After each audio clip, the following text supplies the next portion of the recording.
My name is Norman Famelon. I'm the chief of the economics section at the Antitrust Division of Justice that works on most agriculture matters. And we're going to have a very fast-paced discussion here among the panelists. We're going to cover a lot of issues. They're going to be many of the same issues that we've been discussing, you've been discussing so far today. That's no surprise because those are the issues on everybody's mind. But I think it'll be interesting to get the perspective of this panel. During this panel, we have a plan. We hope it will work. If you have questions, write them down on the index cards that were available when you came in, and pass them off to the sides where many of the volunteers in the jackets, the burgundy outfits, will collect them and bring them up. I'll try to work them in. I won't be able to work all of them in, and I'm not sure how much time we'll have left at the end. But as you've been told before, there is an open testimony hour directly after us. So hopefully you can pose your question then. We have a very capable and interesting panel from a very wide array of backgrounds. And so let me introduce them. I believe they're all in alphabetical order here. Benny Bishop currently serves as Chief Operations Officer for Pico Foods in Tuscaloosa, Alabama. He grew up on a poultry and row crop farm and is a graduate of Jacksonville State University with a BS degree in Business Administration. Benny has worked full-time in all areas of the poultry industry for 40 years. He has served on the boards of the Alabama Poultry Association, the Arkansas Poultry Federation, and is a past president of the Mississippi Poultry Association. Let's see. Sorry because we're in the order here. Max Carnes runs the Carnes Farms in Baldwin, Georgia. His growing business started in 1977 when he built 3 houses. He has grown that business to 16 houses now. That entire time, he is contracted with Fielddale Farms. He's a graduate of the University of Georgia. He has 2 other business interests. He's in the paving business and on the executive committee of the Georgia Highway Contractors Association, of which he is a past president. He also has an interest in Zaxby food operations in North Carolina, but Zaxby does not buy its broilers from Fielddale Farms. Let's see. Next we have Professor Michael Dix. Dr. Mike Dix was raised in rural Orange County, California. He began his agricultural career working in the vegetable fields and the ranches of the Irvine Company. He was active in FFA and Ag Explorers. He obtained degrees in biochemistry and animal science from California Polytechnic State University in 1975. Dr. Dix served in Kenya for 3.5 years with the U.S. Peace Corps. He obtained his master's and his doctorate in agricultural economics, specializing in natural resource policy from the University of Missouri. He has worked with USDA's Economic Research Service in Washington, D.C., and is currently at Oklahoma State University in the area of agriculture policy. Dr. Dix has analyzed the contracts, production records, and financial information for hundreds of poultry growers in eastern Oklahoma and western Arkansas, and has measured the economic impact of the poultry industry on the local, regional, and state economies. He has a large number of professional publications. He currently operates a 100-head Angus cow-calf operation and is a member of numerous community, church, and social organizations. Let's see. Sorry. Next is John Ingram. John Ingram is from Forest, Mississippi. He's currently a poultry grower for Cook Foods of Mississippi. He also builds poultry facilities. He served 10 years in the U.S. Army on active duty and 6 years with the Scott County Sheriff's Department. He also worked as business manager at Killens Motors Incorporated in Forest, Mississippi for 12 years. Let's see. Next to him, sorry for the shuffling around here, is Cindy Johnson. Cindy Johnson had an early exposure to the poultry industry and a grasp of how the industry works through her father, who has a PhD in poultry economics. She majored in agriculture at the University of Georgia and graduated from the University of Georgia Law School in 1982. After working in Valdosta for 2 years, Cindy moved with her husband and son to Dalton, Georgia.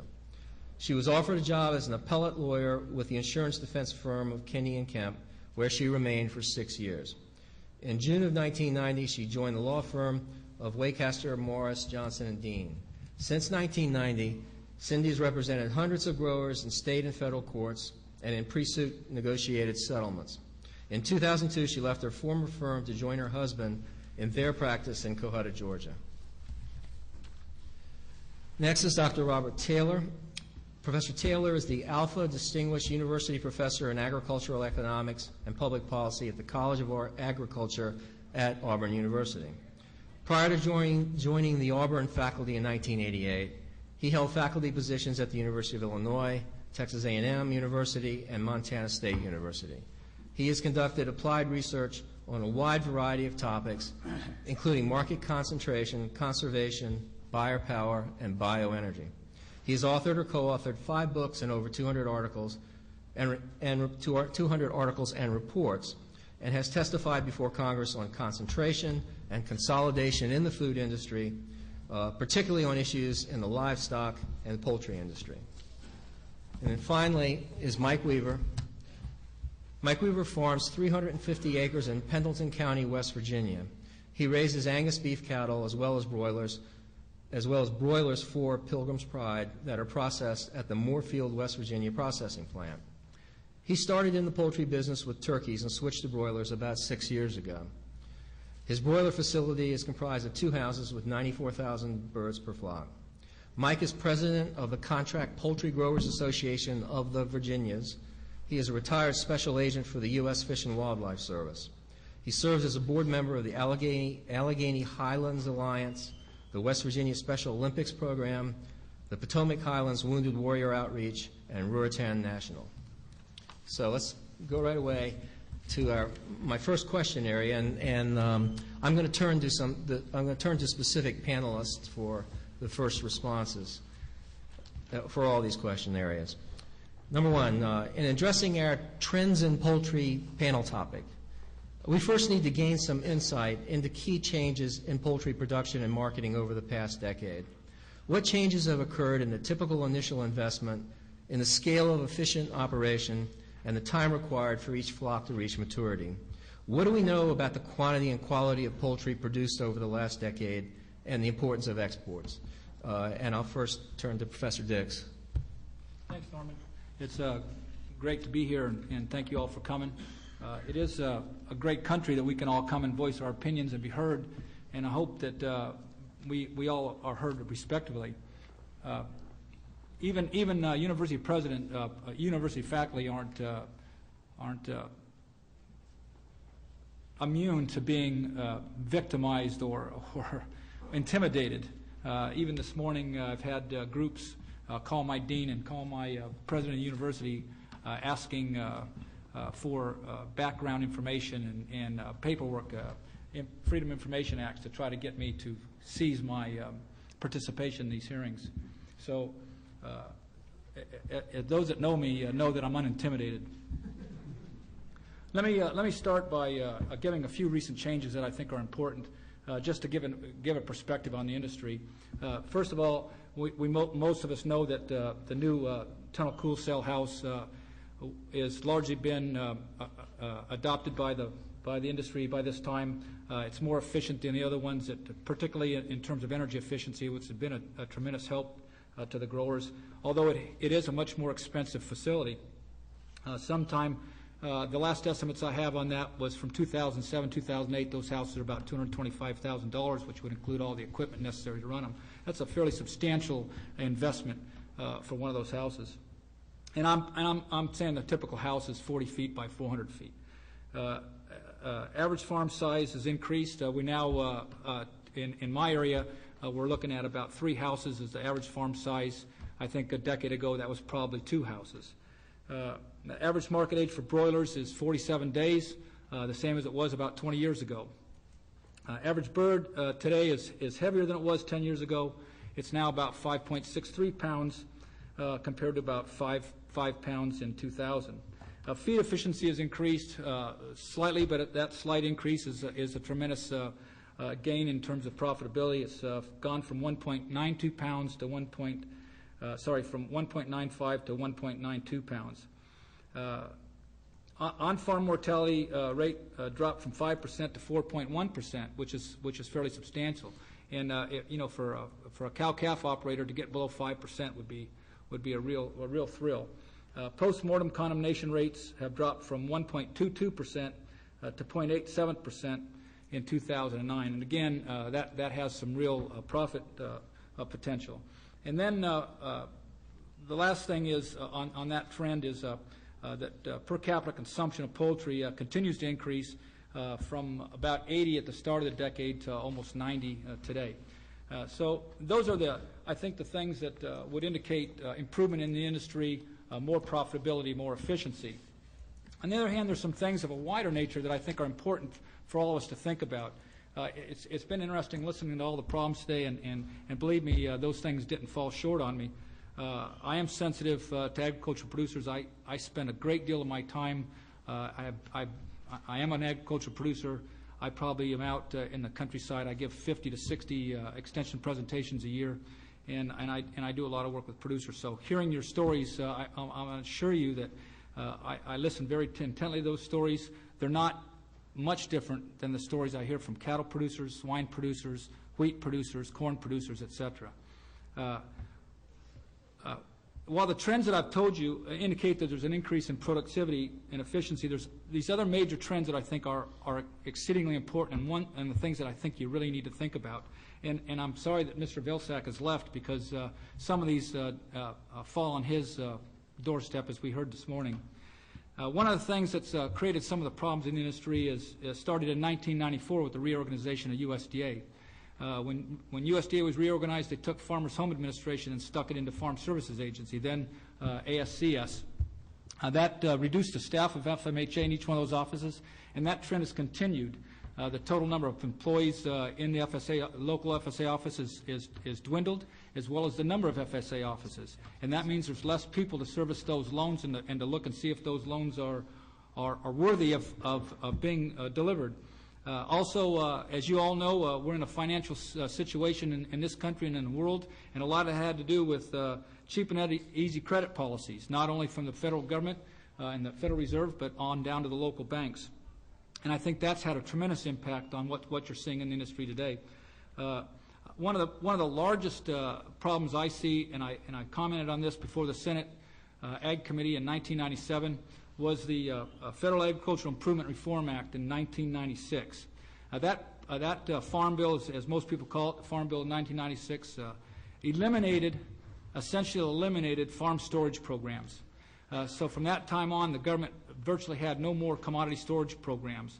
And I insisted at that time, because yields in the country are increasing at a decreasing rate and becoming increasingly more variable, while demand continues to increase, at some point that means we're going to have price spikes. And if you'll go back and read my testimony, I said that within a decade, when I was asked how long would it be, I said within a decade we'd see some major price spikes in commodities. And I missed it by a year. It was 2008, not 2007. So I missed it by a year. But it is there, and it's going to happen again. And some of the problems that you're facing today and that are coming down from the integrators are because we have gotten rid of commodity policy, and we're not managing supplies any longer.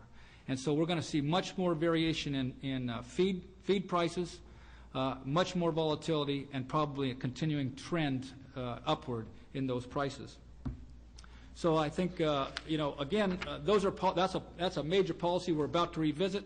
The current Farm Bill is probably one of the most complicated instruments that I've had a chance to deal with, and I've been doing it for a long time. I know Bob might want to comment on that himself.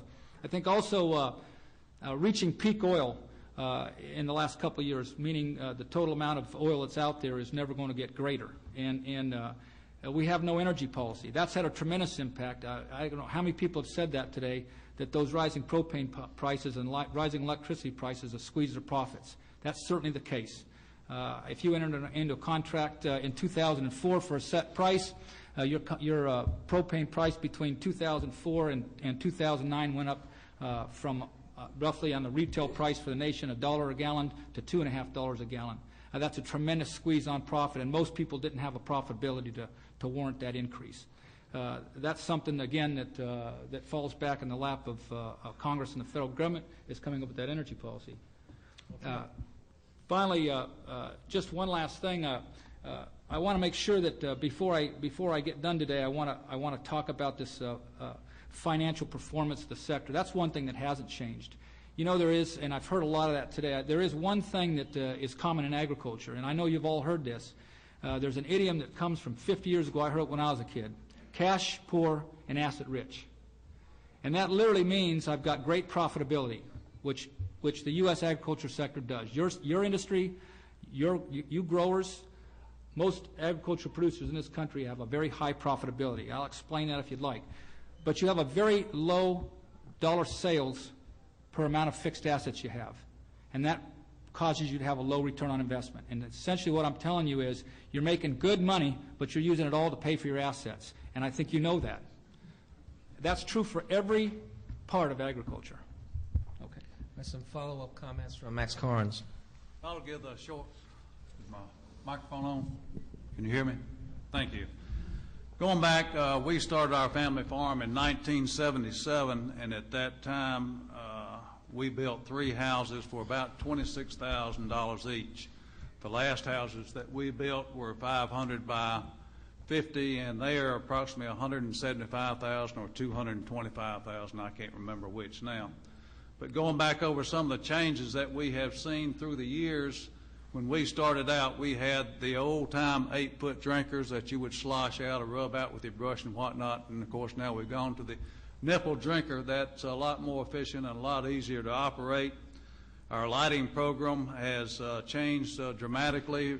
In the begin with, we had 24 hours of daylight, and now we manipulate it for the different size birds that we want, and we've gone from an incandescent bulb to a fluorescent bulb and back to an incandescent, and that will probably change again too. Also, when we first started, we had the regular pancake brooders in the middle of the house, and then that has changed to a forced air heater on the side of the house, and that has gone back. Now we have a combination of the brooders and the forced air heaters. Of course, a cool cell is one thing that I think has helped us more than anything else in the world to be able to cool the birds. I know always before, when the chickens got about 93 degrees, you might as well, or the inside temperature got to be 93 degrees, you might as well plan on start picking up some dead birds. That has been, I think, the biggest innovation that we have had since I've been growing chickens.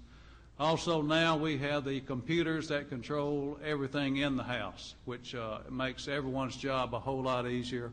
It's just a big help to have that temperature change so minutely so that everything works out well. The other thing that we have changed in our houses, when we first built our houses, we had posts in the house. All of those been changed now. We have all clear span houses, so we have seen a tremendous amount of innovations in the farming industry, and it has been a big help. It's made our job a lot easier, but you still have to pick up those dead chickens. I can't fix that for you. Thank you. Any brief final comments by any of the panelists? Sure, go ahead. Is that just on the first question? No, on this question, yeah. No, everybody okay? All right, let's go to question 2. Let's get into the contracts. We'll deal with the compensation aspects, that is the tournament ranking system, and requirements for improvements and additional investments in the 2 questions that follow this one. But first, let's address the basics. Although there surely is variation in the contracts, what are the key non-compensation terms in the contracts with which you are familiar? What's the typical term of the contract? When there is when there is a contraction in the market, do the integrators cut back on the frequency of flocks in the contracts, or do they cut back on the number of chicks placed? And I'm going to ask Mr. Bishop. Okay. Thank you for the opportunity of being here and speaking on behalf of my company, Pico Foods, and also on behalf of the poultry industry. Key non-compensation terms that we have in our current contract, of which I'm most familiar with, and there's a long list of these things, but first of all, we have to consider the terms of broiler contracts, and it's important to keep into perspective the nature of our processor's business. And so my company is the same way. First of all of us as poultry processors are producing chicken products for not only the U.S. Food supply, but also a global market. It's critical these products be wholesome. And second of all, we have customers and markets out there that demand a specific size bird and a uniform bird. We can't just arbitrarily go out and grow any size bird, any kind of bird we want to. We have to have something to market. Processors like us rely on hundreds of growers to help us grow these various type birds in various sizes. The chicks that we own, of course, as processors are entrusted to the growers. They have to be properly cared for, not only from a cost competitive standpoint, but also from an animal welfare standpoint, because we all depend on these animals for our very existence. When you talk about non-compensation in terms of contracts, first of all, the processor provides chicks, feed, and medication. The processor also provides management guidelines and technical service support. The grower provides housing, equipment, labor, and utilities to care for these chicks and grow them to the proper weight. The contract prohibits a grower from having other fowl on the farm and prohibits the grower from using any other type feed, rodenticides, pesticides, insecticides, herbicides, any kind of medication that's not provided by the company or processor or approved by the processor. The processor is looking for that grower's individual skills and experience on that farm, and the contract prohibits any successor or reassignment of that contract unless approved by the processor. The processor is also given the right to access on the grower's farm for the purpose of inspecting the flock and the grower's operations. The contract generally provides that the grower is an independent contractor and not an employee of the grower, of the processor or the company. Any veterinarian's reports concerning flock health is also available to a grower upon request. The processor agrees to pay for damage on the farm caused by his employees. Feed and live birds are to be weighed by bonded weighmasters. Feed trailers will be sealed if requested by the grower. Growers have the right to be a member of and participate in any organization or association they choose. And the contract generally has default provisions with an opportunity to cure except in circumstances where there are serious violations that might threaten the processor's property, the live birds, or the processor's employees. The second part of the question, what is the typical term of a contract? I can only speak for our company, and I'm sure it varies throughout the industry. But the terms of our contracts offered at PICO are from flock to flock to up to 15 years and anywhere in between. Our new house contracts are 15 years. Contracts on older farms depend on the age and condition of houses and also some circumstances surrounding those houses. Some lending agencies that finance some of our farms dictate the length or the terms of the contract, and we abide by those. We currently grow in houses that age from brand new to 40 years old. Our average age for our 1,570 houses is 15 years old. Our company's been in business for 73 years. In the last 10 years, we've had 749 contracts, and we've terminated 3% of those contracts for just cause. Third question, when there's contracts in the market, do processors cut back on frequency of flocks and contracts, or they cut back on numbers of chicks? Again, I can only speak for our company. During the recent severe market contractions, and there's been a few in the last several years, PICO Foods has attempted to manage through these contractions by simply cutting back frequency of flocks only. That's the only thing we've done. But in an effort to mitigate the impact of these contractions on our growers, we've offered an increased out-time pay to help the growers with cash flow. As a result of this action, our company, rather than the grower, has borne the principal brunt of these market contractions. Thank you. Mike Weaver. There's several different aspects of the contracts that directly affect growers, and I'm going to try to address those here. They're talking about these non-compensation aspects of the contract. Probably one of the most significant for us as growers is the term of the contract. But I believe Mr. Bishop here said that theirs is flock to flock, and as a general rule from what I've seen, and I've seen many contracts from many different companies around the country, flock to flock is about the standard. You may see on your contract, I've had one myself in the past where it said the term of the contract is 5 years or 10 years or 15. but when in reality that contract is flock to flock. Because it also goes on to give the company the authority to terminate that contract with or without cause, and they vary a little bit on that too. Some of them say however, some of them say with cause, some of them say with or without cause. One of the biggest problems I think with the poultry contracts is there's no input from the growers.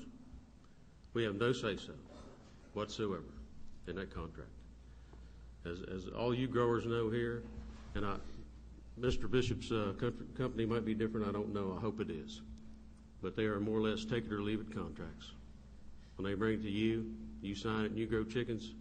You don't grow chickens.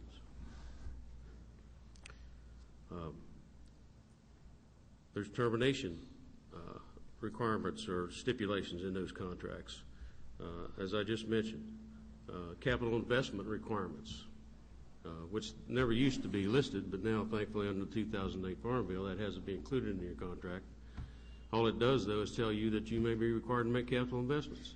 It doesn't say how much it's going to cost you, how long it's going to take you to pay it back, or how much money in addition they're going to pay you for making those capital improvements.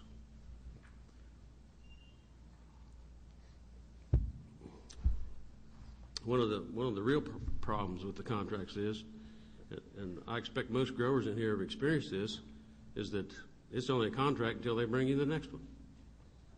You know, it might say 15 years, but 2 months from now they might decide to change that contract, so they bring you a new one and you sign it or you don't grow chickens. Now, to me, that's not a contract. If I get one for 10 years, it should be for 10 years. We also have no control over the age that they take the birds for processing. It's up to the company. If they're, in my case, I grow a 4-pound bird. Recently, they've been taking our birds as early as 34 days. We're lucky to get a 3.5-pound chicken in that amount of time. And that loss in that weight that we don't get paid for is our loss. We don't get that doesn't get made up to us in any way whatsoever. We have no say-so in the number or breed of chickens that we get. It says specifically in the contract that the number of birds they place on your farm is up to them. You have nothing to say about it. So if they bring you 10,000 chickens or they bring you 2,000 chickens, it's completely up to the company. The transferability of that contract, we have no input into. If I decide to sell my farm and I have somebody who wants to buy my farm, I can't transfer that contract to them without the approval of the company. And in reality, that company adds a new or negotiates a new contract with that person. And that's the requirement for upgrades has become a real problem as far as any growers that want to try to sell their farms, because somehow the company's figured out that if they want to force somebody to make upgrades on their farm that they're trying to sell, they either make those upgrades themselves at their expense so that they can sell their farm, or the person that buys the farm is forced to make those upgrades. And I think that's absolutely wrong too. In my particular case, under the 2008 Farm Bill, we were given the right to opt out of binding arbitration, which is a wonderful thing. I hope nobody in here agrees to binding arbitration. You shouldn't. If you do, you need to talk to your attorney about that. But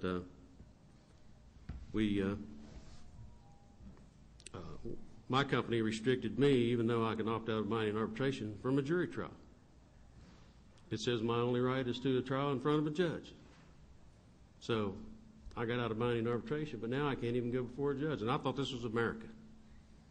I thought we were all entitled to a trial by jury. Under my contract, I'm not. Any other quick comments before we move on? Yes. Go ahead. I'd like to emphasize one point Mike made. In recent years, contracts are going for longer and longer periods. There are 3-year contracts and 7 and some 10. 15-year contract mentioned. I have yet to see a multi-year contract that required the integrator to provide more than one flock of chicks. It could be for 1,000 years. It doesn't matter.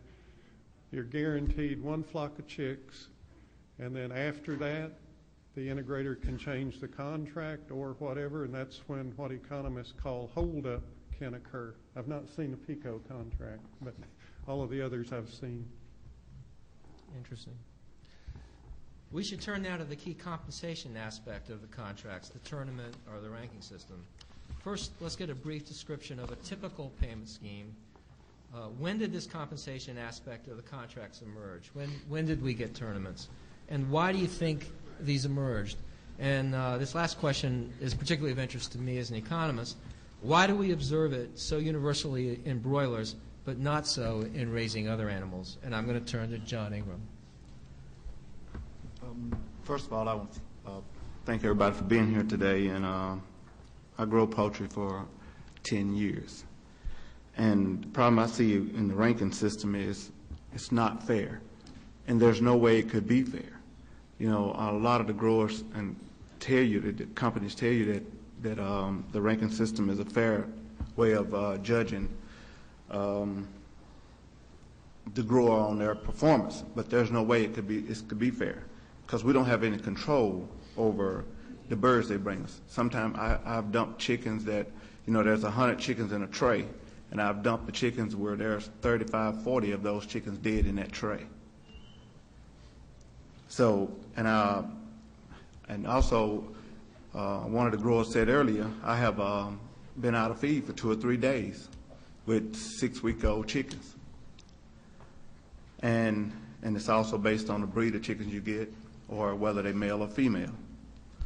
And it also, it's based on how long you're out of chickens. If you're out of chickens 14 days and you're out of chickens 21 days, that has an effect on how your chicken's going to perform based on your litter quality. So I don't see how the ranking system could ever be a fair system. You know, the poultry industry has really been strange to me, because I have a son that's a computer expert, and we used to try to figure out how to come up with our feed conversion based on what our chicken should weigh. This kid is a master on a computer, never could figure out the chicken business, never could figure out the feed. And so I knew then that it was something wrong. But as far as the ranking system, there's no way it could be fair. And it based our performance. If the company, I was out of feed one time as long as 3 days where my chickens started to eat on each other.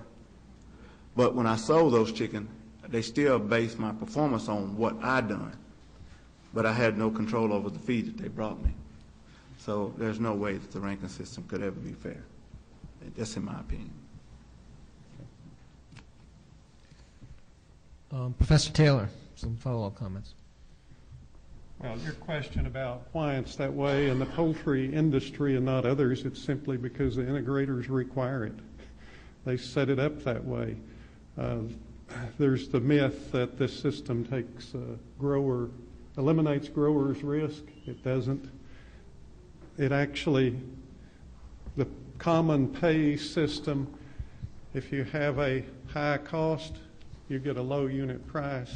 Or if you have a low cost, you get a high unit price, and it doubly penalizes or doubly rewards growers for good or bad flocks. Very troubling aspect is a grower cannot verify any of the numbers used to calculate pay. A second thing is feed quality varies, chick quality varies. Economists call this pay system a tournament. To me, it's a lottery. And the problem is, it can be a rigged lottery. I'm not saying it is a rigged lottery, but it can be, and a grower has no way of figuring out if they were singled out for good chicks or if they had a sweetheart deal and were singled out for really good feed and really good chicks. So, the very troubling aspect that a grower cannot verify the numbers used to compute their pay. I've seen some discussion that we're beginning to see tournaments in some other animals. Are you familiar with any evidence of that? Not like the poultry system. Yeah. I have a comment I'd like to make about that, Norm. Stop and think about this, my fellow growers here. Under the ranking system, if you're provided with poor quality chicks and poor quality feed, which is an input from the company that we have no control over, you're going to have poor production, which means you're going to have less poundage than you should have if you got good inputs from that company. So you're going to lose money on the weight that you don't have.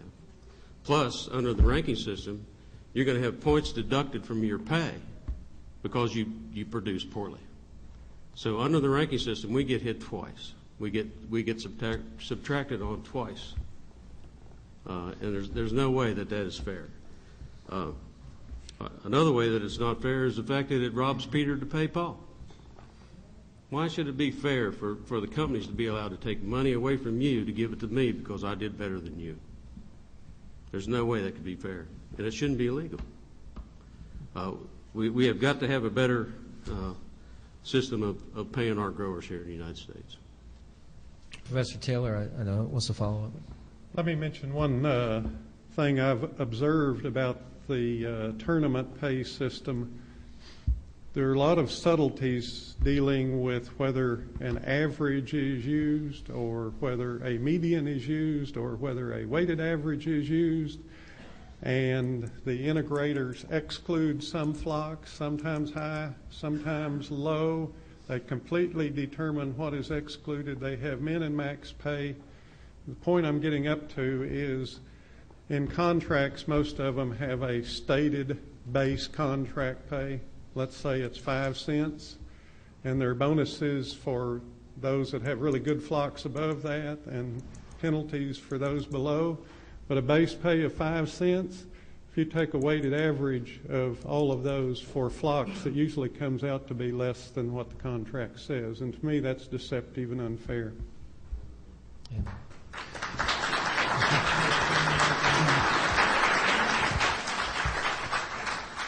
Benny Bishop. I just want to make a comment. There's been some comments talked about poor chick quality, poor feed quality. And first of all, from a company standpoint, it's not in the best interest of any company in this business. And again, I'm speaking for our company, but for the industry as a whole, to send out poor quality chicks and bad feed to any grower.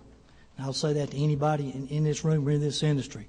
And if you look at what's happened in the industry over the last 10 years, we've improved livability by over 1%. Back in 1999, 2000, the average livability was only 95%. Today, in 2009, 2010, we've raised that livability to 96% plus. USDA records show that whole bird condemns were over 1%. 10 years ago, 1.2, 1.3. Today, the last 12 months, the average whole bird condemn is less than 1/3 of 1%. And the industry does not achieve this with poor quality chicks and poor birds coming off of farms. No, sir, I'd like to make another comment about that, Norm. Go ahead. Real briefly. The reason the industry is able to achieve that is because of good growers. Yeah. I agree. Good farm management. Yes, sir. But there's some good inputs. They're not all poor. All right. Let me just make a couple comments. Go ahead. You asked about other, I grew up in the tomato industry, and I can tell you that they have the same kind of a tournament system basically in the tomato industry in terms of providing those tomatoes to the processor. That's what we did, and you're paid based on how much sun scald there is, how much rock there is, how much different deals. If it's more than 12%, they turn the whole tub back around, 40-some tons of tomatoes, and back to the field, and you get to dump them. So it's the same kind of deal, but a little harsher. In the beef industry, I'm pretty glad that we've gone to the grid system. I get paid not only the quality of my carcass, but the yield of my carcass in terms of also the ribeye, back fat, all kinds of characteristics on that. So, again, there is something to the merit system. And I want to follow up on what Benny says. One of the things for me as an economist is to try to figure out why things are the way they are. And just so you understand, I don't want to put a lot into all the nuances of this tournament system. And I know there's lots of ways that it could be improved probably, and there are probably some things wrong with it. But let's look at why it's happening. First of all, the integrators don't make a large profit. That's a lot of you. But here's what I want to tell you. I know you're all rolling your eyes about that, but look, if you take the cash sales and divide it by the cash expenses. If you take the cash sales and minus the cash expenses and divide by the cash sales, that's profit. Okay? That's not return on assets. These integrators are making 1% to 2% profit. The thing that the way they're making their return on assets is by lots of quantity. What they have to do is run those plants at 100% capacity. They cannot afford to produce chicks and not have those chicks come back live as big as they can. And so what they're doing is they're reimbursing those growers to try to induce the biggest birds they can get and the most efficient production. Now that just makes sense. So that's what that whole tournament process. Now, one reason I'm saying this is because if you have a better way, right, of coming up with a formula, and you're in the business. I always tell farmers that you're in the business, you're on the ground. If you have a better way of coming up a way of paying yourself for being efficient, bring it forward. Bring it forward. Let's talk about it. Maybe that's what the industry will go to. I have a suggestion for that. If you don't mind, I'd like to take a couple minutes here. We have talked. We got to move along, so just try to do it real quickly in 30 seconds. Well, okay, plain and simple. What we need is a base pay, a true base pay for growers that can't be subtracted from. Once we get that, we'll be in a position where we know what our pay is going to be at least, and the companies won't be at their will to take away from us when they want to. If we have a set amount that we know we're going to receive, we can budget ourselves and operate on that. And it has to be an amount that allows us to pay our bills and make a reasonable amount of return for our. Okay, as I suggested earlier, we also want to address another aspect of the contracts, situations in which integrators require upgrades and additional investments by growers in order to hold their contracts. How often does this occur? What do processors cite as the reason for these demands they make? What is the evidence on whether these upgrades lead to cost-effective improvements in the quantity and quality of poultry grown to maturity, and what is the effect on growers? So we'll turn to Mr. Weaver first. Just to go down the list there, first one is how often does this occur, and it varies tremendously. You all know that as well as I do, but as a general rule, major upgrades are pretty much on a 5 to 10 year cycle. Depends on how old your houses are and the whim of the integrators, essentially, is what it comes to. Integrators, it says processors, I'm assuming you mean all integrators, yeah. Cite the reason for these demands as typically improved production. But one of the problems with it is they never delineate who the improved production is going to be. Is it going to be for them or for us as growers? But we're the ones who have to bear the cost for it. And that's the true problem that I see. The integrators don't bear any of that cost typically. Now, sometimes they do cost share a little bit. One good example I can give you is one of our growers was forced to do $600,000 in upgrades to his poultry operation. And they cost shared in it. They gave him $78,000 towards that. So that was a really good cost share, wasn't it? Yeah, that's right. Another thing they don't do is give us a cost projection on how this is going to help us. You know, I would if they could come to me and say, we want you to make this $100,000 improvement, and here's a cost projection as to how you're going to get paid back for that, and here's how much increase we're going to give you, and it'll take you this amount of time to make this back. If they could show that to me in black and white and it was reasonable, I'd agree to do that. They wouldn't have to force me. And that it should tell everybody who even pays any attention to that situation at all, and you all have heard it all day here, they bring that contract to you with that upgrade in it and tell you if you don't sign it, you're not going to get chickens. Well, that's forcing people to do it, isn't it? But if they came to me and showed me this cost projection and said, we're going to pay you this much more, and we can prove to you that this improvement is going to make you this much more money, and here's how long it'll take you to get back, I'd gladly do it. But that never happens.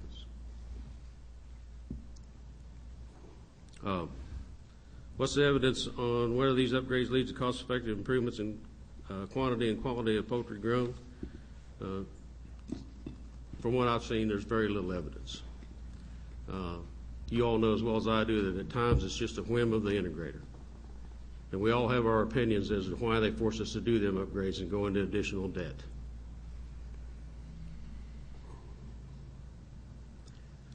A lot of times they're just speculation on the part of the companies. Like I said, if they brought me a spreadsheet and showed me this is how much it's going to cost you and this is how long it's going to take you to recoup your investment, it'd be a whole lot easier for me to make a decision on whether I ought to do that or not. But the way it is, my decision's not too hard anyway, because they come to me and say, if you don't do this, you're not going to get chicken. And that's, like I said earlier, this is the United States of America. I don't think we should have to suffer through that.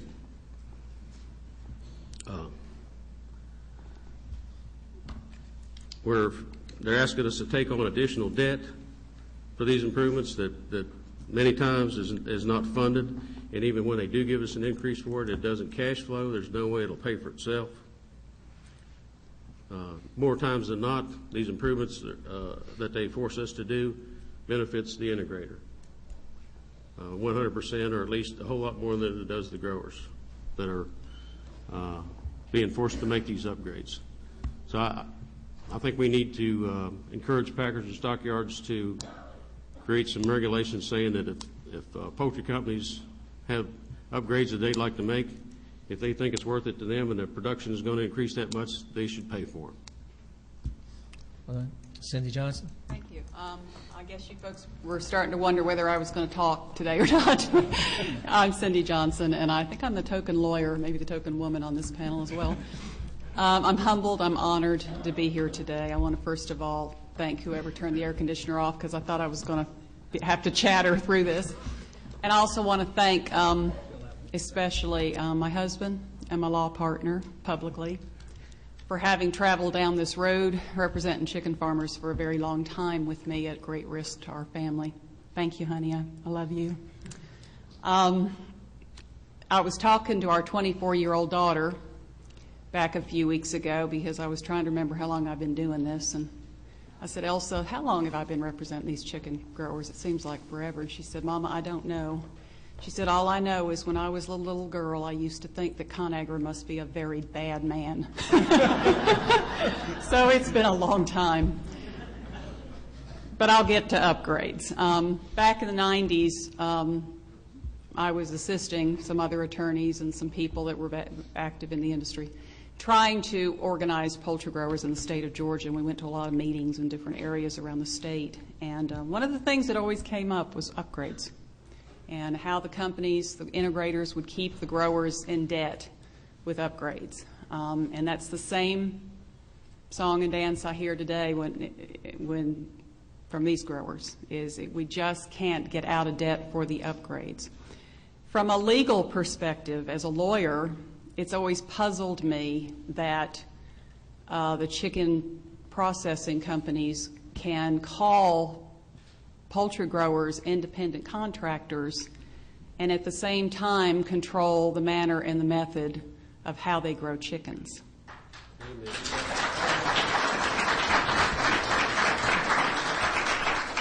The legal definition of an independent contractor in the state of Georgia is, by definition, being able to control the manner and method of how you produce a result.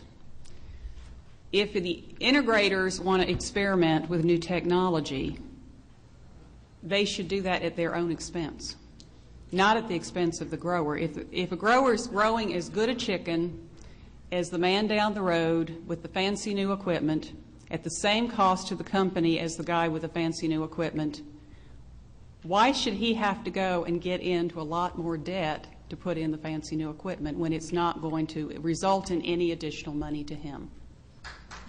I don't understand it. And I think it's a symptom of the problem we have with the lack of power in growers who have invested more than half of the capital in chickens in this country collectively.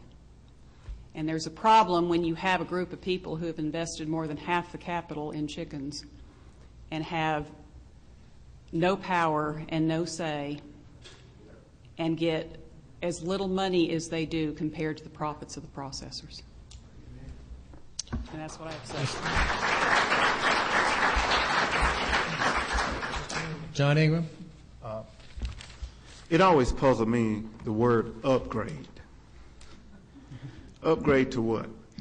I have my farm is down the street from another guy, and his farm is probably 35 years old, and my farm was 15. And this guy repeatedly beat me every batch after batch after batch. Me and him was good friends. I go down there and try to find out what he was doing different from me. But his houses was older than mine. And my serviceman came out one day and he said, we're going to close so-and-so down the road down. And I said, why? He said, well, his house is too old. I said, too old? This guy's kicking my butt, batch after batch. I mean, that shouldn't have nothing to do with how old his house is. And they end up putting him out of business, closing him down. Then I had another friend, he had $600,000 he owed on his farm. He had a 10-house farm. And he had to do upgrades. When he got through upgrading on that 10-house farm, he owed $1.2 million on a farm that was 15 years old. He upgraded himself, slap out of business. He ended up when he make a check, it ended up costing him money to grow chickens. He simply walked away. You know who suffered? SBA. Because SBA guaranteed his loan to get that upgrade. And then I had another friend, there was 4 brothers in the chicken business. And they upgraded and upgraded and upgraded to where these guys owe $1 million on a farm that's 15 to 20 years old. When do the upgrades get to the point to where we don't upgrade it to the standards? We only upgrade to the point of our service tech, because every service tech requires us to do different things. I had to put lights down the center of my chicken house, half house. My service tech said, I want these lights down to make it brighter, chickens do better. So okay, did it. It wasn't very much expense, $1,500. The next service, this guy only was there 3 or 4 months. The next service tech came out and he says, why did you put them lights only halfway down that chicken house? I said, well, because the guy told me before to do it. He said, well, you know what? I don't like that. I want them all the way down the chicken house. And then I had another service tech after that, about 6 months after that, because, you know, they rotate them around to keep you from jumping on them. They all, you know, and so he came out and I work on poultry houses, so I had my stuff in order. So he comes out and he's looking up in there because they don't really need, they was trying to figure out a way to extend my out time because they really didn't need me to be in rotation at that time. So he was looking up in the air and I said, hey, the chickens are down here. Tell me what the problem is. He said, you see that power line up there? I said, yes. He said, I want that down. I said, well, I'm sorry, bub, that belongs to Mississippi Power. I don't have no control over that. And he says, you're not getting chickens until you take that line down because our feed trucks might hit it. Well, my feed bins are not even close to the power line. So I said, I can't do that. So I goes to Mississippi Power and they said, yeah, you can do it. We can take them down, but it's at your expense. $6,000. When do the upgrades stop? Was that an upgrade or was that just a want? And that's what we have. I see this grower after grower after grower. I got a friend, Charles Moore. He's supposed to have been here today. He cried on the phone last night because he couldn't be here. He was a Wall Street investor. When he bought his chicken farm, he had over $300,000 in the bank, cash. He was getting a retirement check. And about $2,500 a month with $300,000 in the bank. He was doing pretty good, wouldn't you think? He messed around and got in the chicken business. Mr. Ingram, we need you to wrap up pretty quickly. They upgraded him out to where he's broke. Upgrades. So when do the upgrades stop? Okay, I want to turn to a topic that's come up today. Let's talk about the options that growers have to choose among alternative processors with whom they might contract. What is the distance span from a grower within which the grower can consider a processor? Do further distances impact the market weight? How typical is it for growers to have 2 or 3 options within that distance span? And has such choice become less common over the last decade? Some obvious related questions, if we can get to them. Does grower profit increase as the number of available processors increases? And how often do growers switch processors? We've heard earlier about difficulties they face, but I'm interested if in any data that any of the panelists have about how often growers do switch. And I'm going to turn to Max Carnes. I feel fortunate where we are. There are 4 or 5 integrators that I could choose from. But I can tell you this, the best time to choose your integrator is when you're building that brand new house. It's a lot harder to talk to somebody else once you've been growing birds for a single integrator. Distance that grower can consider a processor, and of course you can look around from your house, see if there are any other different type integrators or different type farms from you, but as a general rule I would think probably 75 miles is going to stretch it pretty close to how far they want the feed trucks to come. Do distances impact market weight? Absolutely. The longer that bird is sitting in that haul truck, he's losing weight the whole time. Of course, I know with the people that I work with, and I assume everybody else, the first thing when that truck gets to the processing plant, then he is weighed then. So your weight loss turns to your integrator after it's weighed then.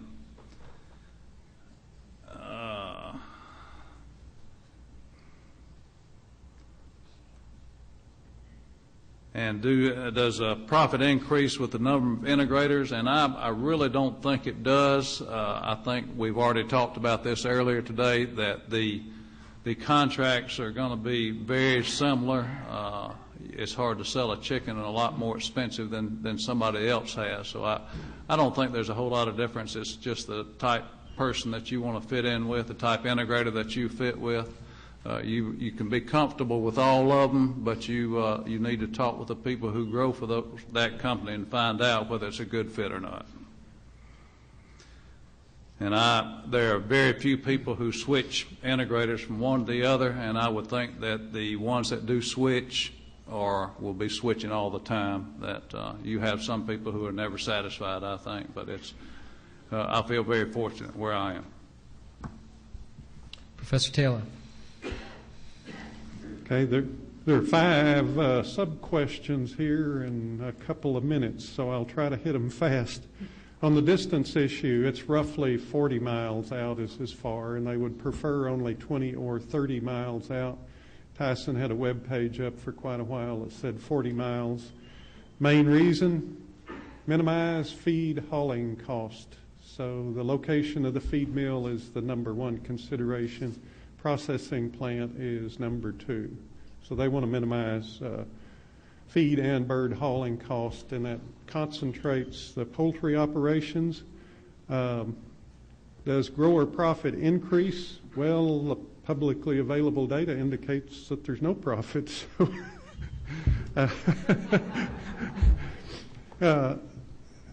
Grower profit related to the number of integrators. There's no public data on grower pay. None. Integrators have it that they share with each other by complex and by region. That's not available, so there's no publicly available data with which to answer that question. My impression is no, it doesn't matter. On the whole switching issue, no publicly available data on that either, but switching is very, very low. My crude subjective estimate is it would be less than 1% per year. Real problem with switching, you build a house that's got an economic life of, let's say, 30 years. You have 2 integrators, A and B. If you start with integrator A for a few years, might have 25-year life remaining. You look at switching to B, well, it's the same contract and basically the same pay.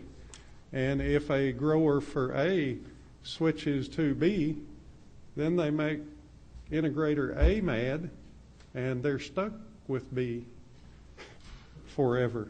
So switching is very low. Tremendous barriers to switching, including the mandated upgrades. Switching rarely occurs without a grower, even with fairly new house and equipment, being required to make some kind of expensive upgrades.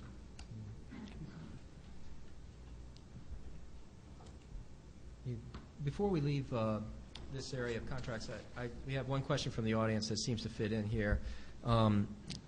The question is, why don't we observe at least one or two processors owning growing facilities? Why don't we see that experimentation? It just seems so systematic that we have the grower contract system. Do any of you have any response to that question? I'd like to respond to that question Sure. because I've had that come up in trying to organize farmers. And I'll tell you, it's about as easy to herd cats as it is to organize growers. And the reason for it is that it's an atmosphere that is permeated by fear. Growers don't like to be seen at grower association meetings. They don't like the companies to know they're talking to each other. They fear retaliation, and hence they don't get together and try to coordinate efforts. No, but why doesn't the processor just decide to own the farms and Oh, I see the question. Yes. I misunderstood the question. Why don't we because observe it's that? much cheaper to talk a farmer into doing it. You think it's Of course, it's a cost decision. Of course. And it's a tremendous, because of the investment. Mm-hmm. You think that the processor is not willing to make that scale of investments in the growing If facilities? there was money growing chickens, the processors would be growing chickens.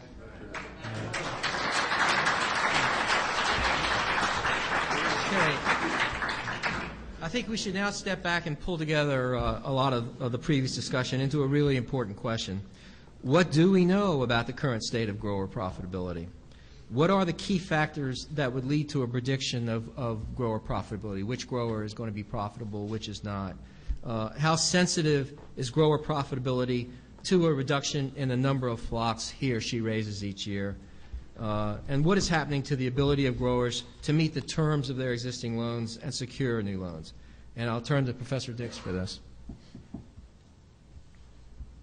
Well, first of all, I want to, sorry, is that working? Okay. I want to define profitability again. I think there's a disconnect between what some people think profitability is and what we as economists or finance people think it is. And I think when people talk about profitability, one thing that you're thinking about is my return on to my assets, my total return. And when you say profitability, what I'm talking about is when I take those gross sales and divide by those, or the cash sales and divide by that, or subtract out those cash expenses and divide by cash sales again, that's my profitability. That's my profit margin. And again, I've already said that for the growers, that profit margin is 15 to 30%. So if you think about that, what am I telling you? If you'll take your revenue and consider that 45 to 50% of that revenue is going to go to your operating expenses, all right? Then yeah, I can only go off of what data I have, and here the other problem is, I want to get this right out front, is we have very little data. Okay, most of the data we've collected on poultry growers comes from Schedule Fs or Schedule Ks, and that data is not poultry enterprise data. That's farm data. A lot of times there's categories on there that have nothing to do with the poultry enterprise, so we have to kind of nit and pick about it. I've probably done I don't know how many hundreds of poultry farms in eastern Oklahoma and western Kansas, western Arkansas, and I'm going to limit my comments to that, but I would be willing to bet that given the state of the industry, that's not too atypical for the rest of the United States. And again, I'm telling you that what we've looked at, that's what that profitability measure is about 15 to 30%. But the problem is, again, is that sales to fixed asset ratio. How many sales am I generating per dollar of my fixed assets? And that's incredibly low. It's low by every standard that we set for the financial standards, and that should be in the neighborhood of 80 cents to 90 cents, and it's only 20 to 30 cents. So you have tremendous, you're overcapitalized, and that is true for all of agriculture. I'll tell my students over and over again that buying land is a poor business decision if you're a crop farmer. Buying poultry house is a poor business decision if you're a poultry grower, but it could be a great investment. So remember that what you're doing is, again, you're using profitability to pay for those assets, in the hopes that at some point those assets are paid for, and I'm going to get both the gains from the profit margin and from that sales to fixed asset ratio. You'll have a greater return on. But that's the reality of it. So let me just address this. What affects profitability? Probably the biggest expense that you have is your electric expense, your energy expense, electric and propane. Well, that's a fixed expense. So I'm talking about just the variable expenses right now, the cash expenses, and you have no control over that. None of us do, and that's stung you hard in the last 3 years. And of course, the budgets that I'm telling you, the data I'm talking about, I haven't updated. It's from 2006, 2007. Of course, you know that those costs have gone skyrocket since that point of time. I, as a producer, can tell you also the fertilizer prices have gone through the roof, and it's killing us. Those are the things that I think I want to make sure I get across. Now, in terms of the profit per flock,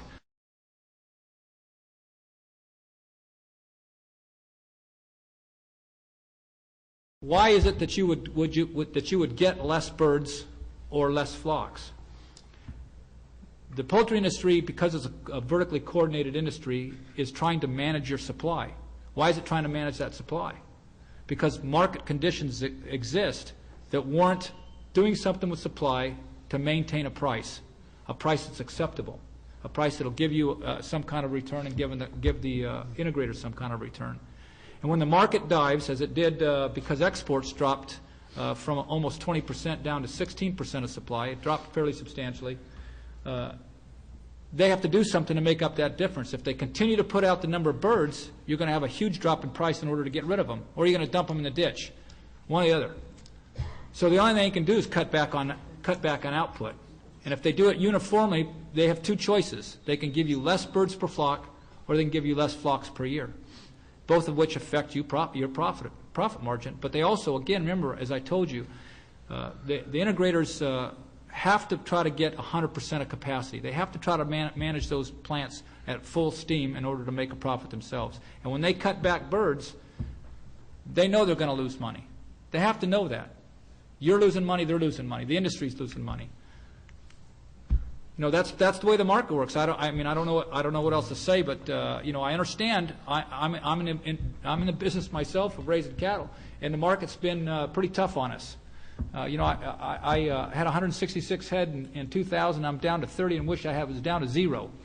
For the same reason that some of you, I'm sure, wish you were not in the poultry industry, because it's been pretty hard in the last 5 years. Right now, we might be in a turnaround, and maybe I'd like to be back at 100 head after prices I've seen. But unfortunately, it's going to take me 5 years to get there, because I can't produce them every 40 days. So anyway, I'll let it go with that. Okay. John Ingram, some quick comments? I sat up here and I listened to all these things that comes around, but the bottom line is our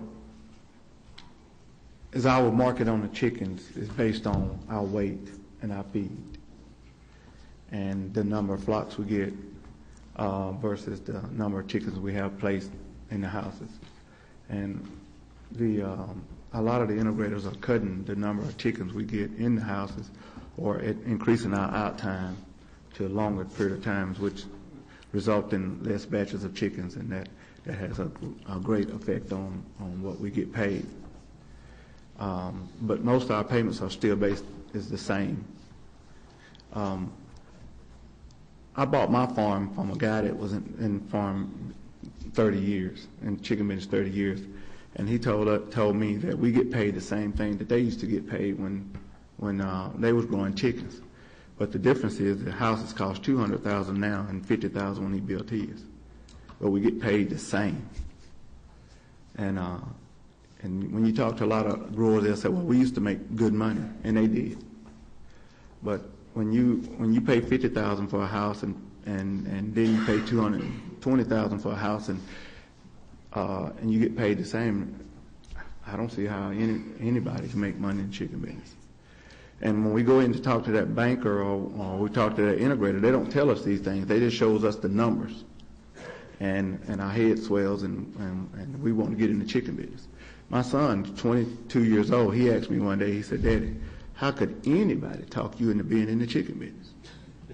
I said, well, son, they told me how much money I was going to make. He said, yeah, you might cash flow that money, but the bottom line is this. I gave up a job making $80,000 a year to go in the chicken business and make 30. There's something wrong with that. And but it's based on the numbers, you know. Real briefly, Professor Taylor. Well, the only set of information on actual profitability for contract poultry producers done with managerial accounting rather than tax accounting is the Alabama Farm Business Analysis Association, which I have nothing to do with, but trained farm management experts sit down with participating farmers and ranchers and growers who have to pay quite a bit to participate, and they go through every little receipt and decide what percentage of the pair of gloves you buy goes to cows and to poultry and so forth. Those records go back to 1995. 10 of the 15 years after taking out basically minimum wage, there is a negative return. They've lost money on average 10 out of 15 years, and the losses are much larger than the gains. Another set of public information is a highly detailed survey done by USDA. It's called an ARMS survey, and you can go even online and get a summary for different production specialties. For the poultry specialty, averaged over 1996 through 08, 13 years, the average rate of return on equity, they take out a charge for unpaid family and operator labor. After taking that out, there is a negative return on equity. Part of the deception that goes on, and I've seen this in a written representation made by an integrator to growers, they show 20% return. You're making 20% on your money. They're not using the same accounting concept that they're required to use in their own financial statements. They're including what little you get for your labor there. If you take minimum wage out for labor, probably negative. Wait a minute. Let me continue with this thought, because this is going to be a question for Professor Taylor too. What information do growers have when they enter into the business and sign those very first contracts? Are there significant opportunities for the integrators to exert what economists call post-contract opportunism and impose unanticipated demands on the growers? And with what frequency do we observe this? Is there any data on the frequency? The frequency is basically every one of them. There is very little public information on contract poultry production. There's all kinds on wholesale and retail chicken prices, weekly, highly detailed.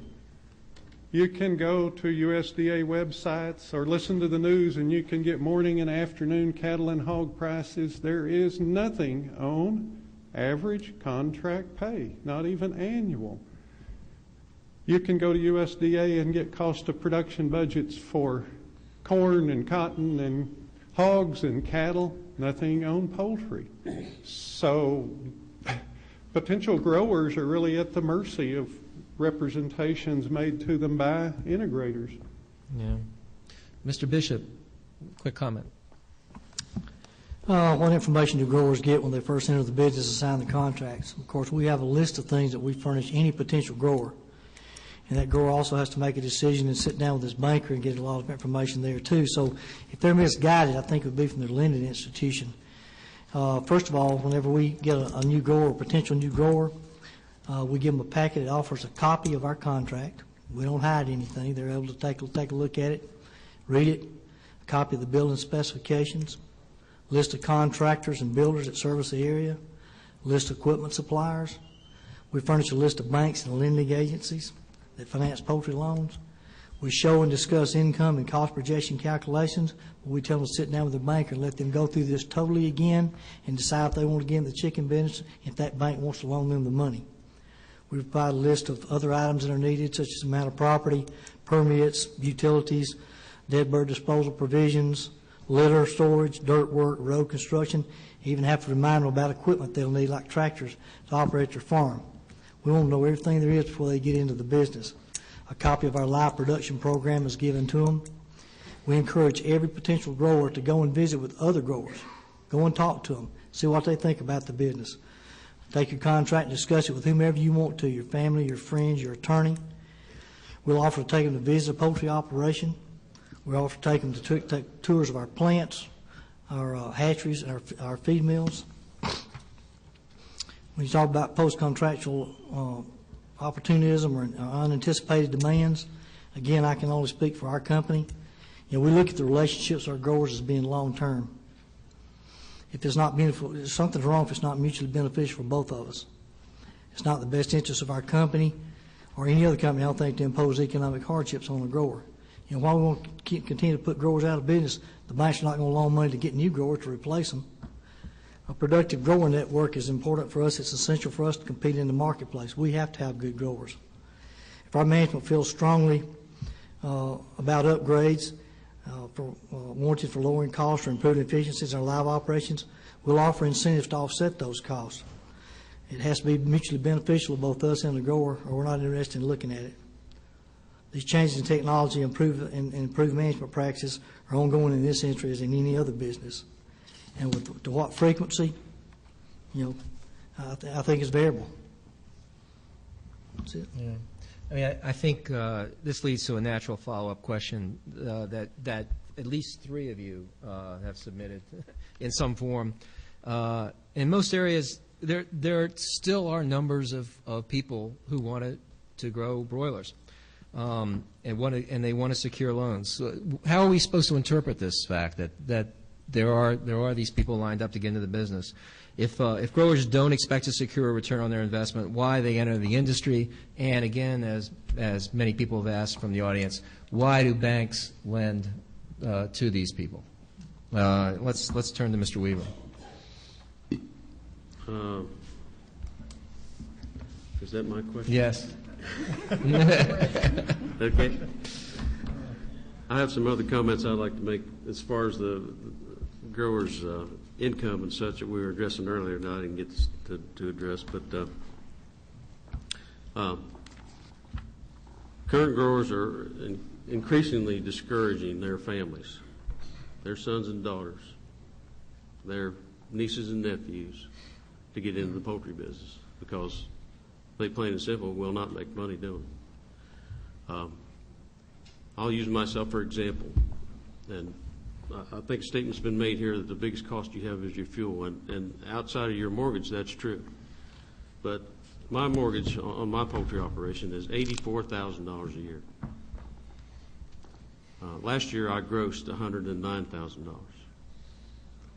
and I was the #1 grower 3 times last year. So what does that tell you, folks?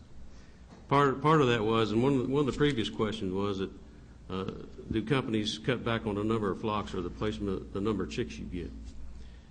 Part of that drop in my income was that I lost the equivalent of a whole flock of chickens last year because of the cutbacks. A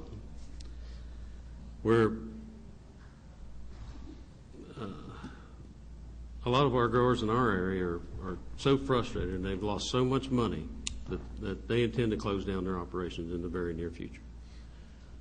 Luckily for them, they're mostly people who have their operations paid for, and they can do that without losing their home and their farm. But most of us are in debt to one degree or another, and if we do that, we're probably going to lose our home and our farm. Somebody this morning made a comment that farm had been in their family for 8 generations. And those are the kinds of situations that we're placed in. And the question being, why would people want to get in these contracts like this? As a general rule, the majority of growers I've talked to that have done that, when the companies, and no disrespect to Mr. Bishop, I don't know how he runs his business. I hope everything he said is true, and I wish it was that way industry-wide. But as a general rule, the figures that growers get when companies are trying to talk them into building houses are misrepresented. And I've seen them do it. They'll say, well, now here's the average that growers make, but if you do real good, you can make this much money up here. And that's another $30,000, $40,000 a year. Well, unfortunately, I have never met a grower that is on the top every time. If there's one out there, I wish you'd raise your hand. I'd like to shake your hand. And I'd like to tell me how you do it, because I've never met anybody else who does. I don't think that happens. And I read statistics that Dr. Taylor here did that shows that it doesn't happen. I mean, if we could move along, because I really want to get in at least one more question and let Professor Dix respond to this, and we're coming up on our hard stop on the time. Well, this last question here says, if they don't want these particular contract terms, why do they sign them? Yeah. I think we've already answered that. Okay. They get an ultimatum: you sign it or you don't get chickens. All right, Professor Dix for some quick comments. Well, just a couple things. Mr. Weaver, if I'll ask you, you said you had an $84,000 mortgage payment. How much of that was interest? Let me think a second. It's like $25,000 of that is interest. See, so that's the only expense. The other part's principal. That doesn't, that's the same as money in the bank. It's just you invest. But look here, folks. This is, one of the problems in America today, and this is true for all of America, is we have a real problem with financial literacy in this country, and that's why we're having the problems we have with all the mortgage crises, and that's why we're having a problem having this conversation. If we're going to talk about finance, we have to talk about using the same terms. You have to look at the same things, right? If you're making a principal payment, that's no different. You've made the decision to invest in a poultry house rather than invest in the stock market. That's an investment. That's not. You can't make that. You can't use that as a deduction. I understand that means you have less money, but nonetheless, that principal payment is not considered in finance as an expense. So you can't use that. And that's one of the things I want to come back to. Excuse me. Let me finish. Wait, now let him finish. Let him finish, please. Okay, but let him make his point. Well, let me just say this. I'll just make it really easy on you. I can tell you, I can't, in my 21 years plus at Oklahoma State University, I don't know how many farms both my students and I have analyzed doing business plans for. But I will tell you this. Across the country, I've farmed in 4 different states. I've been all over the United States and all over the world. And I can tell you that of all the farms in the United States I've looked at, I bet you less than 2% of them have the financial records necessary to run a business. And I'm not dissing anybody. That's a real problem. And it's one that I'm trying to fix. I'll just ask you all out there, how many people have an income statement on hand, a balance sheet, a cash flow statement, enterprise budgets, and the financial ratios necessary to look at your operation? And I guarantee you this, if your bank doesn't have it, your bank shouldn't lend you any money. And I've looked at a lot of the Farm Service Agency guaranteed loans, and they don't have them. And in fact, just to let you know, our state FSA office this week has sent out a notice that provided guidelines to the banks on what was necessary in order to give loans for concentrated feeding operations. So it indicates there is a problem out there, and one of the problems that this question is getting at is why are people getting into the poultry industry when you all have these problems? Well, number one is they're not being told that they're not talking to you, and they're getting a form that's only giving them that gross profit I was talking about. So it looks pretty good, and they go down to the bank, and what's the bank giving them a loan on? Their collateral, plus it's a guaranteed loan. All of those things set in motion something that we're seeing here today is a lot of problems in the industry.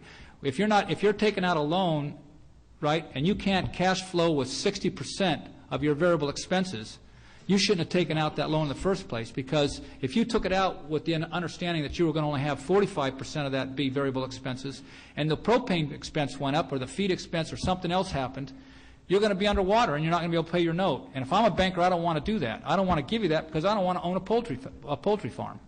Well, Professor Dix, here's something right here I'd like to offer for an example, and anybody that wants to is welcome to come and look at this. This is a grower settlement from 1985. In 1985, these growers could make as much as 4.85 cents a pound for their chicken. Today, the company I grow for, our base pay is 5.05. That's 0.2 of a cent more than it was 25 years ago in 1985. That's the problem. That's part of the problem. Another part is this right here. This is a receipt from Kentucky Fried Chicken for a 12-piece bucket of chicken that was purchased last week. This 12-piece bucket of chicken cost $26.99. And out of that $26.99, the grower that raised his chicken got 30 cents. All right, look, The state and the city that sold this, where this was purchased, got $2.16, and they didn't do a thing for it. all right, look, I know everybody wants to keep talking, but just indulge me here. We've got to stop very, very shortly, and I want to get this last question in because it's very important. This will be our last question. We've recently had court rulings stating that producers must prove competitive harm before succeeding in a case alleging an unfair practice under the Packers and Stockyards Act.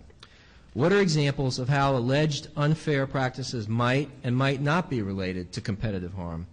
In view of these decisions, what will growers or USDA have to do differently in order to challenge a possibly unfair practice? And what could a grower, an ordinary grower, be able to put together? What kind of economic evidence could that grower put together to support such a complaint of an unfair practice? And I'm going to turn to Ms. Johnson for that. Thank you. I appreciate it. As I said, I've been representing growers for a long time, about 20 years. And back in the 90s, when we were trying to get these growers in Georgia organized, I used to go to meetings, and I would be the featured speaker most of the time. And they would get up and they would introduce me, and they'd say, "Ms. Johnson here has won every case she's had for every poultry farmer she's ever represented." And that wasn't quite true. I'd lost one. It was on a technicality. But I would get up and I would wave the flag and talk about how there's this wonderful sword that growers have available to them, and it's called the Packers and Stockyards Act, and it prohibits any unfair, unjustly discriminatory, or deceptive practice. And when they terminate your contract because you're at this meeting, we can go forward and we can file this claim under the Packers and Stockyards Act, and we can get your chickens back. And that gave a lot of comfort to the farmers who stuck their necks out in Georgia back in the 90s. And it grieves me to have to tell you folks who are sitting here today that that sword that we had available to us to use for all those years has turned into more like a feather than a sword. I don't see a single grower here from Georgia. And I know why that is, because the growers in Georgia who took on this battle have been pretty much cut down and stomped on. The fellow who was here earlier, the gentleman from the council, poultry grower, what was that called again? National Broiler Growers or whatever council. Chicken grower, I can't get the name right. He made a good point. The council has spent a lot of money on lawyers to convince our courts that growers ought not to have any federal rights. And that's a snowball that keeps on rolling downhill and gathering up more and more snow and keeps rolling over farmers. The most recent decision is the Terry case out of the Sixth Circuit, and that case isn't over yet, and I'm not real comfortable talking about a case that's not over, and especially when the lawyers for Tyson are sitting over there on the second row. But suffice it to say, there's something wrong in America when a grower like Mr. Terry over here in the red shirt complains to GIPSA, to the USDA, the federal agency that's charged with the responsibility of making sure that growers receive adequate pay for their efforts, complains because Tyson is stealing from him, gets cut off for his efforts, and has no remedy. There's something wrong with the law in America if he has no redress.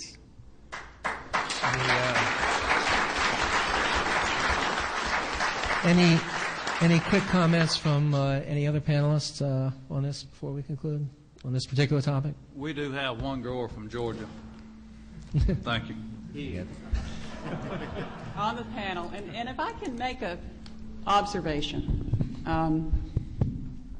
and I have a lot of respect for Mr. Carnes. We talked before the panel today, and he seems to be a very capable grower, a very astute businessman, but I believe he's also in another business, and that's the paving business.